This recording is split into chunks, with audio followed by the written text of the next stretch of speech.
So it's a real pleasure to have today's speaker, Professor Manos Tentzeris, with us. Professor Tentzeris earned his diploma in electrical and computer engineering at the National Technical University in Athens. That's Athens, Greece, not Athens, Georgia. And then got his master's and PhD in electrical engineering and computer science at the University of Michigan. And if you've been coming to these for a while, you know I always use that as an occasion to say, go blue. And he started at Georgia Tech in 1998, where he is currently a professor in the School of Electrical and Computer Engineering. He's been a visiting scholar all over the world, in Germany, in Ireland, in France, extremely prolific, publishing more than 600 or around 600 papers and preceding publications. He's won a number of awards, most recently election to IEEE Fellow, and is a distinguished IEEE lecturer. So it's a real pleasure to have Professor Tentzeris. Thank you, Dave.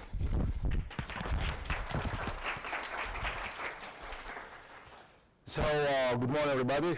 It's a real pleasure to be here, and I'm planning to spend the next 45 minutes to present some state-of-the-art work of inkjet printed electronics and 3D printed electronics utilizing nanotechnology-based inks for both sensing and electronic applications. So this is work being performed by more than 15 students during the last 7 years in my group. I can see Jimmy, Tao here, great work. The idea is to discuss how you can have pretty much electronics and sensors on everything. Because up to now, everybody has been thinking of electronics as something being realized on silicon wafers, gas.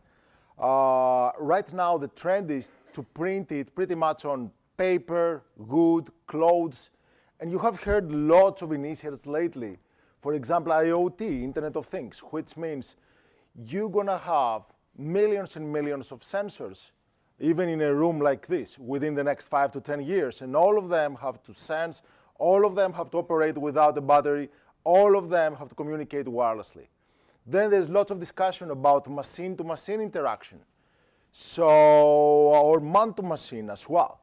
So how can two machines communicate to each other without having limitations in terms of the shape, without having limitations in terms of the scenario or the propagation? And then another very late application has to do with smart skin. And smart skin is, I would say, the latest advance in terms of biomonitoring. So the question is, can you wear some smart Band-Aid or some smart clothes which can monitor some biosignals like ECG, EEG, glucose level, blood pressure, and so on. And at the same time, the smart skins could be utilized to monitor the structural health integrity.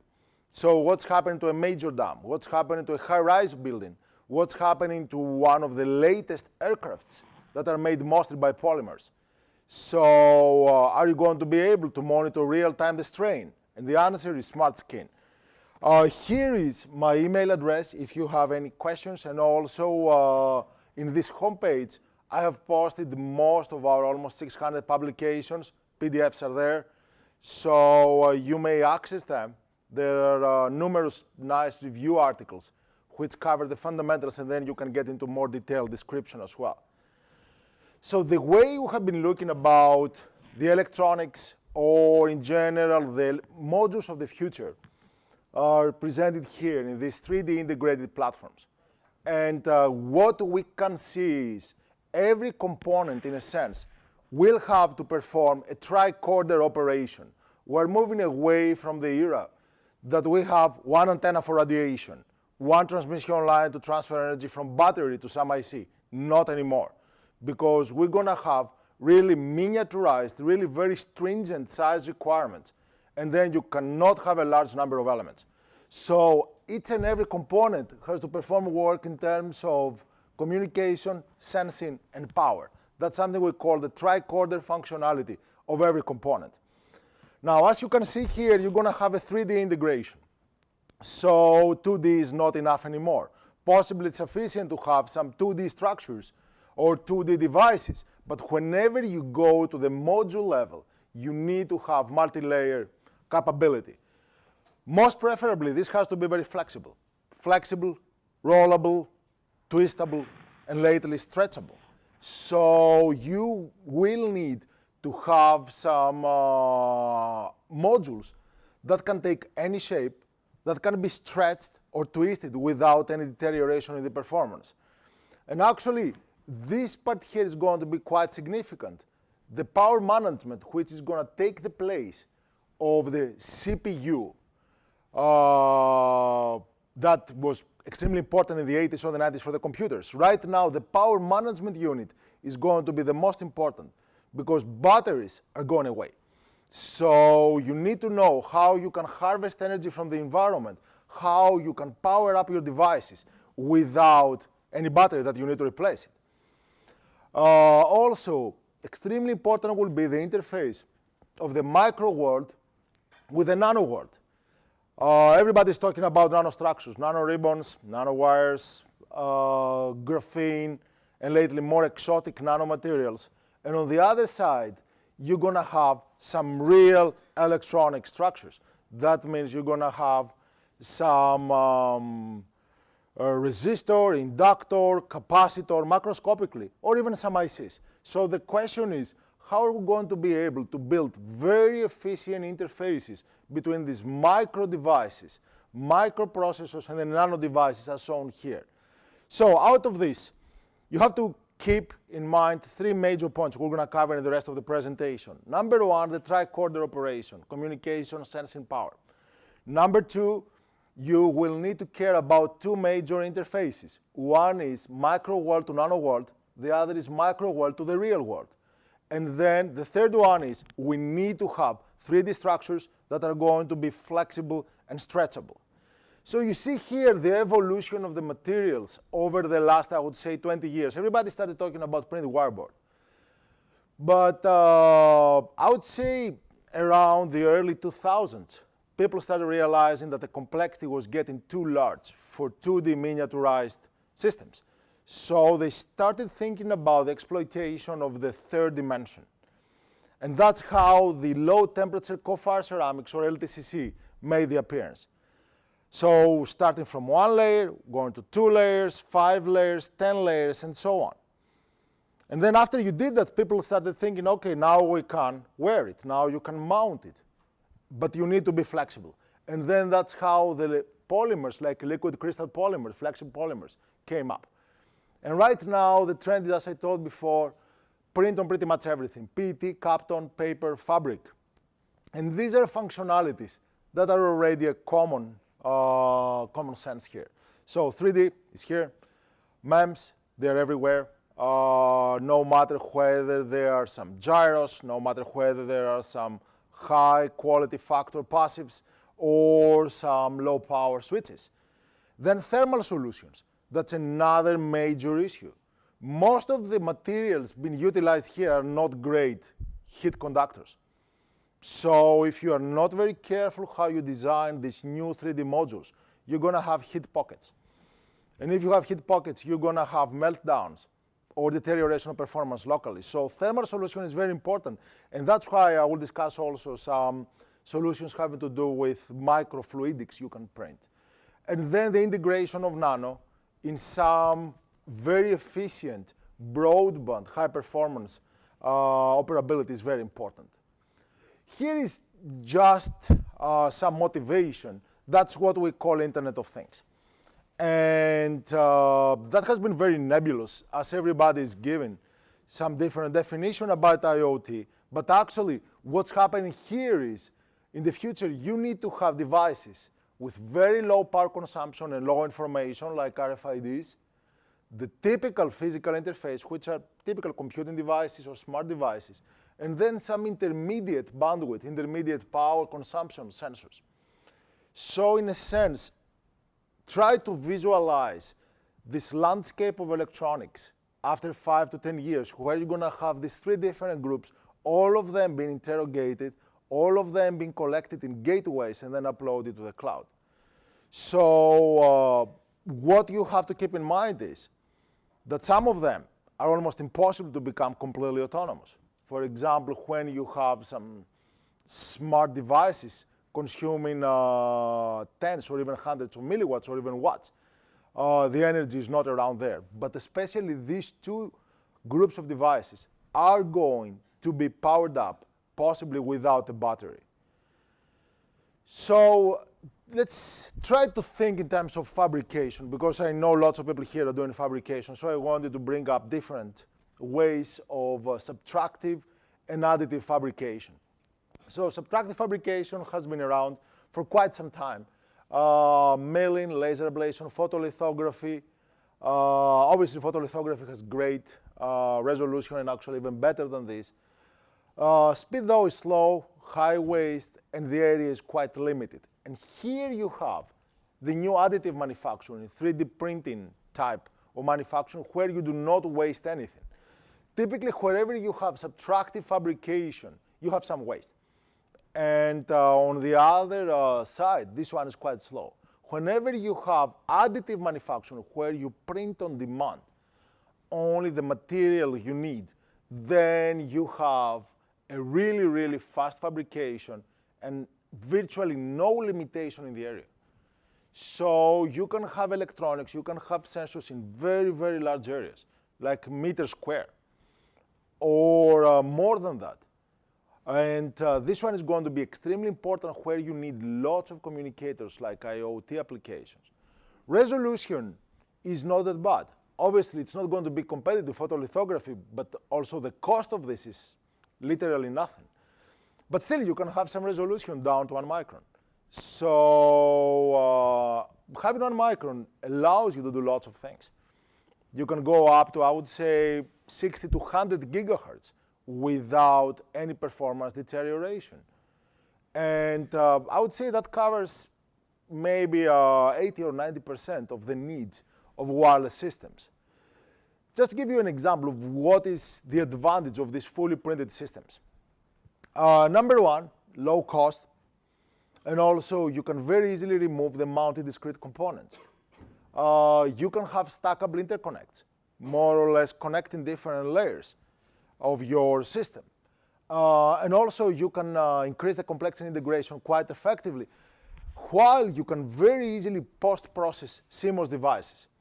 So you can do your conventional fabrication utilizing CMOS processes, silicon wafers and so on, but then on the other side you can add non-CMOS components very easily. You can go with your printer and then deposit, for example, high gain antennas on chip, and that reduces the chip area. Or you can integrate microfluidic channels and so on, without needing to go through another set of processes. So now let's get back to some of the examples of what we have done. Here is one fully printed temperature sensor that's wireless, that's a credit card size, almost everything has been printed, only the IC and the battery is not printed and the switch shown here. This one can be utilized more or less for a good temperature measurement with an accuracy of, I would say, 0.5 to 0.7 degrees. Now, after doing that, we thought, is it useful for bio applications? Can you use it as a thermometer? The answer was not, because it was only 0.5, 0.7 degrees accuracy. And then we thought, why not exploiting the printing capability of double phase printing? That's what's shown here. Here is the antenna, the RF. The bottom is the sensor. Because the main reason for the 0.5 degree accuracy was the thermal contamination from the battery to the sensor. So by just printing double phase, accuracy 0.1 degrees, this can be utilized as a printable thermometer. Second one, that's an analog sensor where you can print an antenna and then you can utilize single wall carbon nanotubes, fully printed here. They can detect ammonia extremely well. You're talking about resolutions in the range, let's say, of low ppms, high ppbs in minutes. And that's fully printable. You see there is an antenna, you leave a gap, you print single wall carbon nanotubes. And now let's go to the CMOS post-processing. So you see here an IC, and you see an antenna printed on top of the IC or printed on top of this silicon wafer. You see the antenna, you see the interconnect, and that's placed on demand. So you want to place the antenna on the top of your IC, fine. You want to place it on the side, that's equally well. And then you see here some flexible capacitors. That's another example. You can have more or less some parallel plate capacitor configuration quite effectively. Now this one, you can have also digital sensors. So you can utilize the typical WISP platforms, then print on some organic or LCP or Capton. You can print electronic sensor, interface this. That's quite well. And the whole idea of just printing is we want to utilize the antenna as the sensor. Remember what I said before, that every component has to be tricorder enabled. So the antenna is not going to be used only for communication, it's going to be the sensor itself. And then that can miniaturize your sensor without compromising the performance. That's what's shown here. So the antenna functions as the sensor, transmits immediately. And that's the idea of the smart skin. So smart skin means you can print multiple sensors very effectively, similar to this. So by just functionalizing the carbon nanotubes and then printing them on gaps of these different antennas, you can measure lots of chemical agents. You can combine humidity, strain, temperature, chemical sensor on the same platform. Then interrogate it, then you have it. Now let's go a little bit more complicated, and that's one fully printable agricultural sensor that's been utilized actually right now in some Japanese agricultural experiments. So you see here, you have fully printed, let's say, roots, which operate as a soil moisture sensor, and then you have two leaves. One leaf has interdigitated metals, which monitors the leaf wetness, so you can very easily figure out the rainfall and frost detection. And then you have a second leaf with this S shape. Now this S shape, if you think about this, is a set of two antennas. There is a long antenna here and a very short section here. What are these two antennas for? One antenna, the short section, is utilized to communicate the sensed data from this and this sensor to some smartphone or gateway. And this long antenna is actually a great TV antenna. And that harvests energy from the local TV station to power up your sensor. So now you start seeing how you can start harvesting energy that's around you. You know, right now there is a very significant amount of energy all over the spectrum, from AM, FM to TV, 3G, 4G, 5G, and even higher. So you can harvest this energy to power this up. Here is one example of a ground-penetrating radar for water detection, being utilized in France right now. That's one example of printable, rollable, and flexible radar system. Here you see this radar printed on a paper substrate. Also, it can be printed on LCP substrate. You can wrap it around. You can more or less roll it around to transfer to the point of detection, then unroll it. And then you have some deployment without any major difficulty. And this could have lots of applications in space exploration, flying platforms, and so on. Here you see another example of something we're going to discuss a little bit more. Doing this type of 3D printable, we're slowly moving to something we call the first generation of morphing electronics. Now, what is the meaning of morphing electronics? The meaning is quite similar to what's happening with origami. So right now, you can make electronics that will change shape based on the ambient conditions. For example, if you want to monitor something in cold weather or something in hot weather, the shape of the antenna or the shape of the electronic will change, like an accordion, as what's shown here. You can see an example that's not very clear. That's some inductor which is on collapsed 2D state, then this one pops up in a 3D configuration quite easily. So slowly you will see, and that's the first demonstration. I've not seen lots of demonstrations like this, but I believe we're in the beginning of this era of morphing electronics. You will start seeing some electronics or some sensors that will change shape. You can very easily see how useful it's going to be, because if you have no detection of an agent, the antenna will not be deployed. There's going to be no radiation to the gateway. The moment this sensor detects an agent, shape is changing, radiates to gateway, immediate detection, without having complicated electronics, without having complicated radiation beams and so on. And also you can see here how easily you can print a microfluidic channel. That's printed more or less on glass and plastic. It's not a challenge anymore whenever you want to remove the heat or even reconfigure using liquids. That's another way of morphing the shape, by just utilizing liquids now. Up to now, everybody doing electronics were used to utilize switches, which meant electronics. The next step will be to be able to reconfigure utilizing liquids. For example, filling some tubes with water or filling some tubes with liquid metal will allow you to change the performance on the fly. So just to see the capabilities in terms of millimeter wave. Here is one biochip shown here, and that's a smart band-aid that can do bioanalysis of about 16 different agents by just printing different functionalized CNTs shown here. So you see the controller, you see the gaps, you just print different functionalized CNTs, you can do immediate analysis and communication through this antenna. You can see this one, which is actually a senior project, believe it or not. Somebody printed a Wi-Fi module on paper to stick on a laptop and then connect to Wi-Fi. So you can see the complexity now is quite significant. This one was utilized for wireless high-definition TV, trying to replace the cables. So that's an antenna array of 3 plus 3 plus 1, 7 elements to transfer data from 60 to 100 gigahertz. And that's actually faster than commonly utilized gold cables shown here. Now let's go a little bit back to the energy. And there are two ways of harvesting energy in terms of ambient radiation. In terms of other forms, there are lots of ways. You know, you have solar energy, you have mechanical vibration energy, and so on.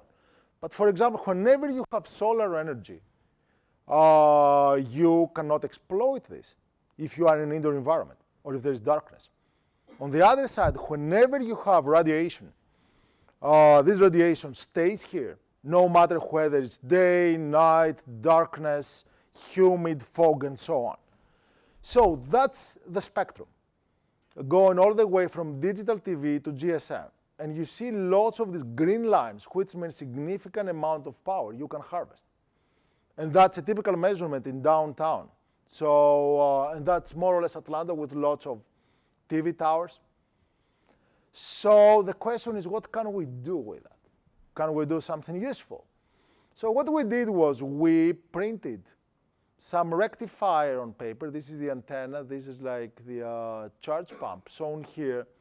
And you see something quite interesting here, that with just 15 to 20 microwatt, these are like the different stations, as you can see, MyTV, CBS, TBN, CW, and so on. So very tiny amount of power, 5 microwatts. Nobody would think that's useful. But on the other side, we figure out you can turn on an IC with 12 microwatts of wireless power. You can turn on an IC with 1.8 volt. With 25 microwatts, you can turn on any IC you have in mind. Because right now, most of the ICs can be turned on between 0.8 and 3.3 volts. So if you have 25 microwatts, which is really tiny, then you can turn on any IC. And now that leads to another important topic, something we call the duty cycle operability. Whenever we design the electronics, we're very used to operate 100% of the time. You know, everybody's doing like steady state analysis. But whenever you have sensors, or whenever you have RFIDs or these low data rate applications, you do not need to have them on for 100% of the time. So the idea is charge it for possibly 90% of the time, use it for 10% of the time. recharge 90%, use it for 10%. And then in this way, you're not wasting energy, and you're operating just with external energy. There is also another application of this, and that's the work of another student of my group, Joe Bito's work. So this one harvests energy from handheld devices. You know, whenever you hold a cell phone, whenever you hold a two-way radio, there are currents running through your hand. So you can see here a printed bracelet, and you can turn on this LED light. So in a sense, whenever you hold the device, again, you can power up some wearable sensors. You do not need to do anything else than just holding your cell phone. And then you have autonomous biosensors shown here. So this one proves, in a sense, the concept that you are able to have very good operability without battery, utilizing what's around you. You do not need to replace batteries. You do not need to throw away batteries and so on. Just harvest the energy around you. And now let's see what is happening with 3D printing. Why do we care about 3D? Typically, whenever you have some antenna, for any device, if you place this antenna close to another metal, the radiation performance deteriorates very fast. In a sense, you shield it from radiation. So you put your cell phone on some metal structure, you have 0 bars. And your antenna is not radiating. And that has been a major issue, especially whenever you have sensors, whenever you have modules placed arbitrarily, like in a room or placed on your clothes and so on. So the question was how you can have this type, quote, quote, of super antennas that are going to operate no matter what the arrangement will be. And to do that, we have to be able to distribute the antenna on multiple directions. And that's the first demonstration here. That's more or less printed on paper, and that's something we call the magic cube antenna. Now this antenna is printed, there are actually 2 antennas here. One printed at the front, top, back, the second at the left, bottom, right. And then you can place anything you want inside. You can have an electronic core, you can have a sensing core, you can have pretty much everything you want. So by just having these antennas, it's literally impossible to have blockage on all 6 sides. So always there is a section that radiates. There is a section that communicates the data at your collection point. And that has been done more or less printed on paper shown here. And also that has polarization diversity. That's one polarization, second polarization, no interference. That's the first example of what you can do with very low cost manufacturing. You can see here, for example, you just print it in 2 dimensions in a cross configuration, and then you fold it. And then you can do any shape you want. You can do like pyramid, you can do cone, you can do a cube, and so on. This one is another idea of something we call the isotropic radiator. So you can print some insulating structures of the electronics from the antenna. So let's say you want to have a metal core with lots of electronics. And then on the other side, you have to wrap the antenna around this. Now, typically, whenever you want to isolate this antenna from the electronics, you have to use some type of magnetic materials or isolating structures. Now, that has been literally impossible to do in 3 dimensions, but just using inkjet printing, you can utilize it at any side you want. And you can see how easily you can print it. The core, electronic core, some inner substrate, isolating structure, outer substrate, antenna, you're set. So you can have a sensor more or less testing different parts. This is the idea of the rollable antenna I discussed before. And another question has been, okay, let's say you have the best sensors utilizing nanotechnology, and all of them can be realized with silver nanoparticles. The metals can be realized with silver nanoparticles with size between 10 and, I would say, 40 nanometers.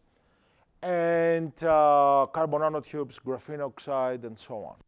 Now, you have these great sensors. But how can you interrogate it? Because you cannot have bulky readers every like 5 meters. So how can you utilize this high conductivity of silver conductor with good performance? And what you can do with 3D is now print the antennas around any shape, like a cylinder. It's more or less like the tricorder pen of Star Trek, and it's not science fiction anymore. So you just put the pen here. It has 1, 2, 3, 4 antennas, and then that can interrogate everything around you without any bulky configuration as well. Now, we have also tested lots of work about stretchable electrically conductive adhesives, or ECAs. It's PDMS, and that's a work of Tao Le's, collaboration with C.P. Wong's group. And you can realize very effectively some strain sensors shown here. You can realize cavities of arbitrary shape that can monitor the stress on different dimensions. You can see it looks very simple, but this one has better strain sensing capability than most of the conventional strain sensors. And then let's go back to something we call like the hybrid electronics, hybrid printed electronics, because I think that's going to be the first generation of full modules you can see. So a very important part in what we have been doing is not only realize transmission lines, not only realize some passives, but also realize very efficient, flexible interconnects. So whenever you attach an IC on this type of flexible substrates, you need to make sure that no matter how you twist it, the IC will not get delaminated. So conductive epoxies that are printed are very important. You can see also other ways, more or less, that's the zero power sensor device we have in mind. You will see that more and more whenever you want to replace batteries. You have the antenna, rectifier circuit, PMU, battery will go away because it will be replaced by a supercap, sensors, and microcontroller as well. Now, just to give you an example of this harvester, and then I will go to some other structures. You can see you have like an antenna, you could have a rectifier, and then you have a DC to DC converter. That's how simple this structure is in terms of the antenna and in terms of the circuitry. And in this case, you see how significant is the power level whenever you hold this two-way radio. No matter how you hold it, you have something in the range of dBms. So you can very easily monitor this. You can place it around bottles, for example, to monitor the quality of food, and that's how this circuit is. That's very flexible.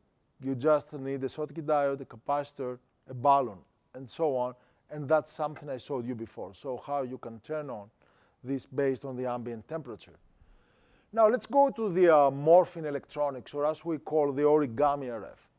So what we have thought is there are lots of applications that your devices have to change shape.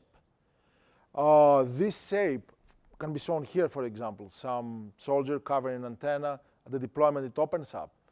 Or you can fold this or wrap it around for different rigidity configurations. So slowly, we see some structures that can change shape. Obviously, there are some challenges.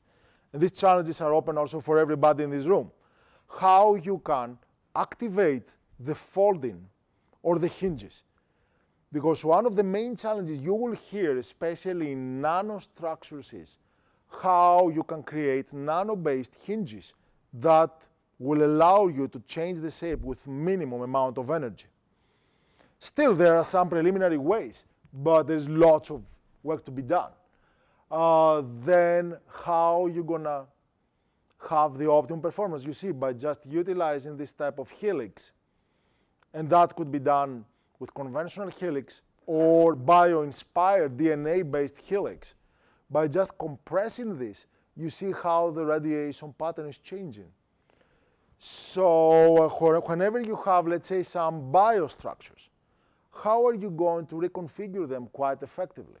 There's lots of discussion about nanomotors, nanomachines, and so on that could run through the human body. So the question is how you can utilize this type of structures more or less to push them around as well. You can see some also different structural integrity implementations. Now, just to give you an example of how this origami is taking place, and that's one work that was heat activated. So we printed this type of plastic shown here. We printed these hinges, and then we metallized an antenna on one side.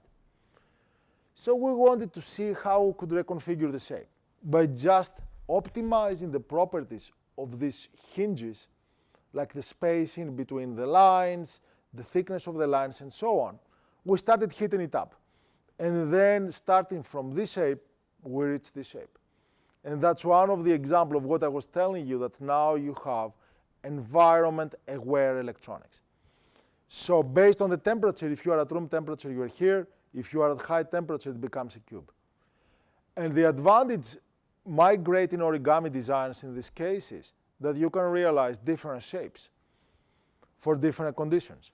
Now this one could be done possibly in some type of pyramid or something like that.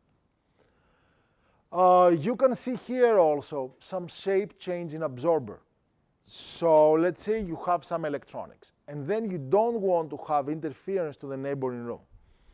How you can absorb all the energy around here without compromising the performance. And again, you can print this, fold it, and then you have some pretty good absorption. That's another example of change shape in antenna. This one has been utilized for Wi-Fi applications. You see that's on paper, and there are lines folded around, and you can see more or less the radiation pattern as well. Just another example here of these like shape changing materials. And keep in mind, all of them can be scaled down to nanoscale. It's more or less how you connect, how you realize these self-assembled shapes. So instead of having, for example, 800 to 1400 megahertz, you're going to have something in the terahertz frequency. If you try to go, let's say, from centimeters to microns as well. And the only thing you have to do is start with a structure which is an origami structure, and then compress it or fold it or twist it, shown here. These are just some proof of concept prototypes, but they can be done in nanoscale quite effectively. You can see the idea of the strain, as we said. And now let's go to microfluidics, because there's lots of discussion about liquid reconfigurable components shown here. So by just being able to 3D print microfluidic channels, you can change the properties of antennas, filters, electronics. And that's, for example, very useful for bioassays or bioanalysis, shown here. So by just monitoring different agents on some bioliquid and figuring out what is the resonant frequency of a resonator, you can get a pretty good idea of whether there is a problem, whether there is an increased concentration, or so on. You can see like how flexible they are, you can wear it, and they can start analyzing your sweat. So more or less, you see, for example, another case of how they realized you can have them in terms of a grid, and then you can scale it as much as you want. That's additively manufactured, that's stretchable, that's eco-friendly, and then you can fill it with any material, no matter whether it's biomaterial or liquid metal like eutectic metal. Here you see some stretchable conductors shown here, and that can be wrapped around, for example, fingers, trying to figure out what is happening with gestures. And then you can see more or less the bioassays. Fluid analysis, water quality control, you can very easily monitor the water quality. These ones cost like 1 cent, for example, whenever you print them, or below a cent. So you can do real-time analysis of water quality. You can do in vitro wireless monitoring. You can do blood analysis, and so on. In terms of the additive fabrication, you can see some examples of prototypes now. That's a fluid channel. It's a microstrip line, polymer as well. You can see some low-pass filter, and these are the lines of the microfluidic channel. So if you want to monitor 3 or 4 or 5 different chemicals or nutrients or any substances, you can just create this type of multi-stage filter, and by just monitoring what is happening to the frequency of the passband of the filter. You can figure out what's happening here. Now that's another interesting point. That's a peel and replace wearable and conformal band stop filter. So this is kind of a reusable biosensor utilizing this type of electronics. That means you may attach it, then you may peel it, throw it away, attach a different sensor, shown here. And that's for a microfluidic antenna as well. Now let me go to some more sensing-based applications. Oops. Can we go to the other one?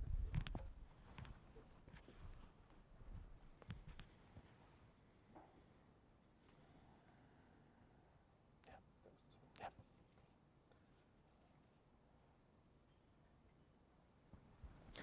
Okay, so this is another set of works, more or less for chemical sensors, nanomaterial enabled. That's a work of Jimmy Hesters and some other members of my group. So the idea is we wanted to try to utilize the previous concepts for something we call ubiquitous sensing. They had to be zero power, these sensors, especially when you have some monitoring of carbon monoxide, ammonia, chemicals, and so on. They have to be zero power, low cost per sensor, no environmental footprint, and so on. So what we did was we started with some inkjet printing approach, utilizing 10 picoliter drops. And we came up with ways of having a pretty uniform transmission line without any significant gaps, with a very acceptable conductivity value in excess of 10 to the 7th meter. It was small, dispersible, and we came up with these preliminary designs of these antennas to be utilized for sensing. So that was very similar to what I showed before. Then some antenna array trying to have sensors operating around 25 gigahertz or some very directive antenna. We also realized some type of capacitors or inductors trying to have very easy foldable resonators as well. And now you start seeing what were the materials for the gas sensing. We had some silver feeding lines. It was an interdigitated capacitor. More or less, you had contacts of silver. We tried to utilize graphene and carbon nanotubes on here, and we want to have the highest possible surface area, so we utilize many fingers. And we optimized the contacts because they were extremely important for the good performance of chemical sensing. First, we started with this one, single wall carbon nanotube for this antenna. An interrogation was done in an autonomous way shown here. So, what we saw was, utilizing this type of sensor with the antenna and the carbon nanotube in the gap, we changed two different properties here. You will know that the properties of carbon nanotubes change in the presence of ammonia. And this change is quite dramatic wherever you have a significant concentration of ammonia above ppms. So, assuming you place the carbon nanotubes in this gap, you change both the real part and the imaginary part of the equivalent resistance. Now, if you change the imaginary part, this one detunes this antenna. So you have the shift of the frequency from here to here. Also, taking advantage of the change in the ohmic properties of your carbon nanotubes changes the reflection. So this sensor has 2 degrees of freedom to detect a gas. One is frequency shift, second is power level shift. And in this case, you have more or less a double strike, as we call it, trying to detect what's the concentration of your chemical agent. Typical sensors utilize either the frequency shift or the power level. What we do is we combine these two in order to do a double check in the change on the performance shown here. We can interrogate different sensors by just tuning them to different frequency range. So you could have 3, 4, 5, 10, 100 sensors, and then you can do it very effectively. How we functionalize bind chemical spacing groups to nanomaterial surface, and then modifying the interaction between the gas and the nanomaterial. So we utilize different selectors. And we printed them, more or less realizing a graphene ink, for example, of 90 nanometer nanoflakes, and utilizing some nanospheres of carboxyl-terminated polystyrene for film porosity enhancement. So whenever we try to optimize this type of chemical sensors, we tried not only to functionalize the carbon more or less nanoparticles, the graphene oxide, but also to have an increased area due to porosity. And you see here, for example, how well it worked, for example, a modified Kapton. If you have a typical unmodified Kapton, you cannot dispose anything utilizing inkjet printer. If you have a modified Kapton, you can have more or less just a simple water-based ink. You can have your sensor deposited very, very accurately. Just some details about the RGO-based sensor fabrication process. I'm not going to spend lots of time on this. You see more or less the porosity enhanced RGO film we realized. More or less printed geofilms was with acetone and then thermally reduced, and then printed silver nanoparticle ink electrodes, shown here. Doing that, we managed to have some quite good responsivity. Just one of the prototypes of an inkjet printed silver electrode shown here. That's on Kapton. We utilize either carbon nanotubes or graphene oxide ink shown here. That's how we tested them. Testing enclosure, for example, for ammonia. First we clean it utilizing nitrogen for 60 minutes to zero sensor, and then dilute it. That's the testing system, and that's the example for the ammonia shown here. You see the sensitivity. You're talking about seconds trying to show more or less the detection of this ammonia. So the high sensitivity full inkjet printed ammonia sensor shown here, just an example, 8.5% for 28 ppm of ammonia. Also, we utilize different functional groups shown here for the printed CNT, figure out the HFA, hexafluoroalcohol, had the best performance in terms of sensitivity for DMMP. We tried more or less to extend the performance from ammonia to DMMP in much lower concentration, 2.5 ppms. You see also the next generation by just improving this performance, and we managed having more or less the HFA functionalized CNT sensor to have a sensitivity of 35%, which is huge. Just more or less as a conclusion for these chemical sensors, what I tried to do today was trying to show you just some examples of these excellent capabilities of fabrication of different structures utilizing inkjet and 3D printing. Now, these technologies, in my opinion, are useful for existing structures. That's fine. They can make them with lower cost in pretty much every substrate. But I believe the major advantage is we're now moving to new generations of sensors and electronics. First of all, we're moving to fully 3D structures. We're not talking about 2D or multi-layer 2D, which is 2.5D. Right now, you're going to have fully 3D structures. Second new generation, stretchable, flexible electronics. You can twist, you can change the shape, still it works.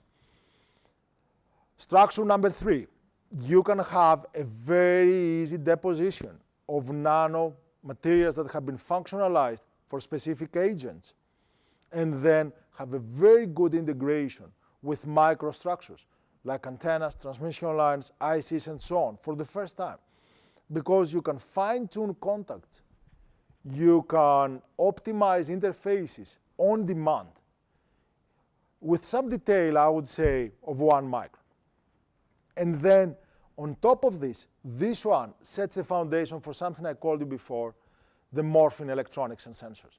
So some structures, some modules that will not have a stationary shape. And as we call, and I will close with a statement, you will hear more and more in the future something called 4D electronics. And that's counterintuitive. But in a sense, this 4D electronics will take advantage of the third dimension, of the fourth dimension that we have not taken advantage up to now, time. So time is changing shape. Changing shape in terms of energy harvesting capabilities, changing shape in terms of sensing performance, changing shape in terms of optimized communication for different networks. With this, I would like to close. Thanks for your attention. Feel free to ask me questions.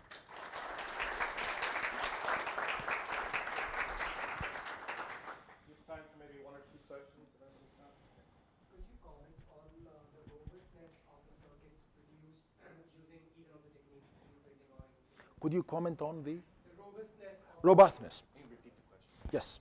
The question was about the robustness of the fabricated circuits. Now, if you asked me this question about 3 years ago, I would say there is micro cracking whenever you have stress, and possibly that start taking place after a couple of months. Right now, after fine-tuning this and optimizing the thickness and also the number of layers we're printing, because usually we do some repetitive printing on top of each other or interlaced, left or right, then I would say for curvature radius down to 3 to 5 millimeter, very, very extreme rolling, we don't have micro cracking even after 1 year. We have not tested more than that. Possibly after 1 year that would be an issue. We have done tests 80-80, which means 80% humidity, ATF, something like that. And also we're testing right now for lower frequency, for lower temperatures. I would say for the 80-80 it has worked quite effectively. For the extreme low temperatures of space, that's something to be determined. We don't expect that the robustness will be great if you are close to 10 or 20 Kelvin, but you may work on this because, for example, you can print like silicon carbide on top of this or some other type of materials. So one of the advantages of 3D printing or Inkjet printing is, okay, if you have non-demanding conditions, then you just print your electronics, your metals, your sensors on top of your substrate. If there is lots of pressure, lots of humidity, you can print another layer of a very thin layer of a protective structure. For example, if you have high humidity, you can print parylene. And parylene is more or less the material we're utilizing for driver license. So, or for photos, you know, the laminated photos. You can print more or less the parylene on top of this, and then you can protect it for humidity.